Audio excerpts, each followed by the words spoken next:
నాన్న మాట వినరు. వాళ్ళకి సోకుల పిచ్చి. సొదొమ అంటే సోకుల పిచ్చి. వాళ్ళు బాహ్య సంబంధమైన వాటికి ఇచ్చిన ప్రాధాన్యత ఆంతర్య జీవితానికి ఇవ్వరు. ఎందుకంటే వాళ్ళ హృదయం దేవునికి ఇవ్వలేదు కాబట్టి వాళ్ళు బాహ్యానికే.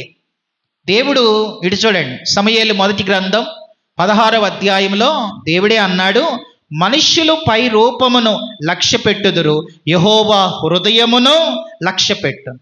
దేవుడు ఎప్పుడు హృదయాన్ని చూస్తాడు, మనుషులు ఎప్పుడు పై రూపాన్ని చూస్తాడు. లోతు పిల్లలు ఎప్పుడు కూడా వారి బాహ్య జీవితానికే ప్రాధాన్యత ఇచ్చారు తప్ప వారి ఆంతర్య జీవితానికి, నా హృదయం నా దేవుని ఎదుట సరిగా ఉండాలి అని వారు తమ ఆంతర్య జీవితానికి ప్రాధాన్యత ఇవ్వలేదు. They are disobedient children. అమ్మా నాన్న మాట వినని పిల్లలు. అమ్మ నాన్న మాట వినని పిల్లలు అని మీరు ఎలా చెప్తున్నారు బ్రదర్ అని అంటే,